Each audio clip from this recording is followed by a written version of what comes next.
हरिओम। नमस्कार मित्रों, प्रणाम। जय श्री राम, जय बद्री केदार।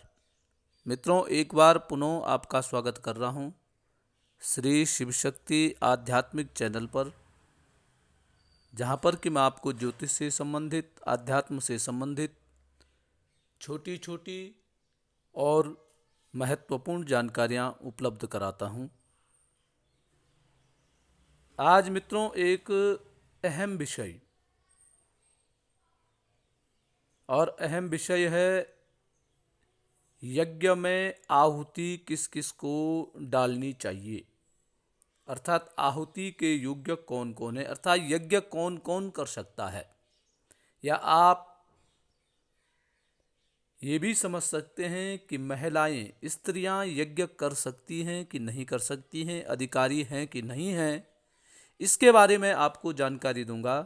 वीडियो प्रारंभ करने से पहले आपसे पुनः निवेदन है, वीडियो को अंत तक देखें और चैनल को सब्सक्राइब भी करें। वीडियो को लाइक और शेयर कमेंट भी जरूर करें।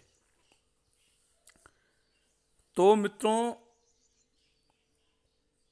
बहुतों की जिज्ञासा होती है कि स्त्रियों को आहुति देना चाहिए कि न देना चाहिए, या कई महिलाएं आहुति देती हैं, कई नहीं देती हैं। तो आज मैं बताऊंगा इसका शास्त्रीय मत क्या है, हवन के अधिकारी कौन हैं। तो मित्रों, एक श्लोक मनुस्मृति का मैं आपको बताऊंगा, इसके माध्यम से आपको बताऊंगा कि आहुति के योग्य कौन है, आहुति कौन दे सकता है, कौन नहीं दे सकता है। मंत्र है कि नेव कन्या न युवतीर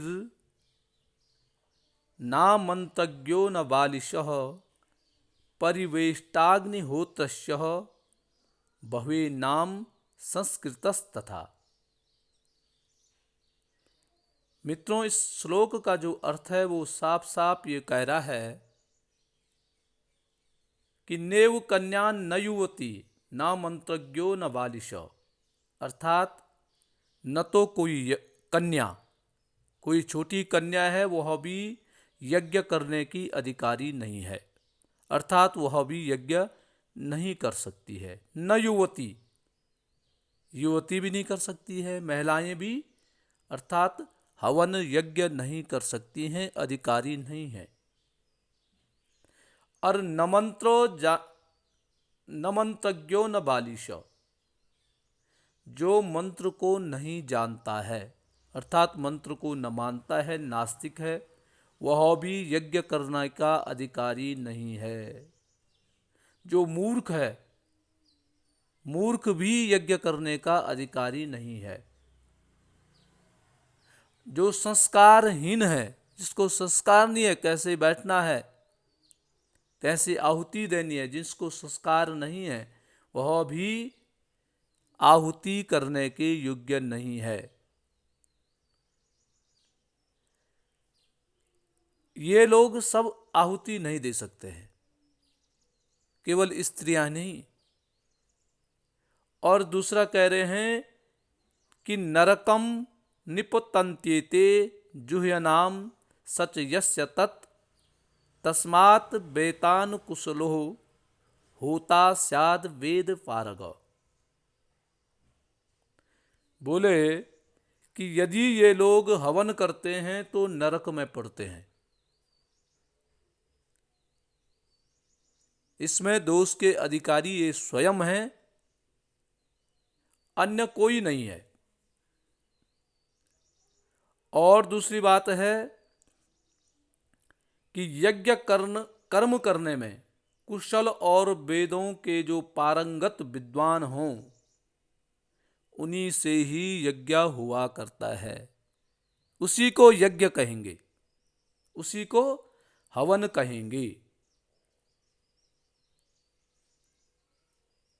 अर्थात कोई बिना वेद को जानने वाला हवन करता है तो उसको हवन की गिनती में नहीं माना जा सकता है, उसको यज्ञ की श्रेणी में नहीं माना जा सकता है। यज्ञ वह है जिसमें वेद मंत्रों का उच्चारण होता है, और वेद मंत्रों का उच्चारण वही कर सकता है जिन्होंने वेदों का अध्ययन किया हो। अर्थात वेदज्ञ ही वेद में जो पारंगत होता है वही हवन यज्ञ का अधिकारी कराने वाला होता है। और स्त्रियां होगी, कन्या होगी, और जिनका यज्ञोपवीत संस्कार न हो वह भी यज्ञ करने के अधिकारी नहीं है। इसलिए मित्रों कहा गया है कि यज्ञ के समान कोई तारक नहीं है। तारण करने में सबसे बड़ा सहायक होता है यज्ञ, किसी को तारने के लिए। परंतु यदि इसी को गलत ढंग से हम करते हैं, करवाते हैं, तो यज्ञ के समान कोई मारक नहीं है। यदि यज्ञ गलत कर दिया है तो यह मृत्यु तुल्य कष्ट भी प्रदान करने वाला हो जाता है यज्ञ। इसलिए किसी भी महिलाओं को यज्ञ में किसी भी प्रकार का कुतर्क करके यज्ञ में आहुति नहीं डालनी चाहिए। और नहीं जो यज्ञ करता है वह स्त्रियों से यज्ञ करवाएं, अर्थात स्त्रियों के माध्यम से स्त्रियों से आहुति यज्ञ कुंड में न करवाएं। इसमें दोनों का नाश होता है। कराने वाला जिसके निमित्त आप कर रहे हैं और जो करा रहा है, तीनों का ही इसमें हानि होती है। इसलिए मित्रों ये ध्यान में रखें कि जिनका यज्ञोपवीत संस्कार नहीं हुआ है, स्त्रियां, महिलाएं, यदि पुरुष उनके यज्ञ कर रहे हैं तो उनके साथ यज्ञ में आप सम्मिलित हो सकती हैं, यज्ञ में बैठ सकती हैं, परंतु आप यज्ञ में आहुति नहीं डाल सकती हैं।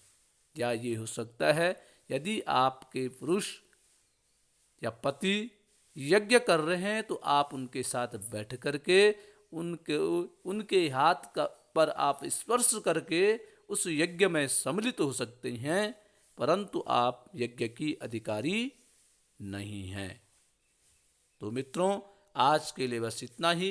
कल पुनः किसी नई जानकारी के साथ आपके सामने प्रस्तुत होऊंगा। तब तक के लिए नमस्कार, प्रणाम, जय श्री राम, जय बद्री केदार।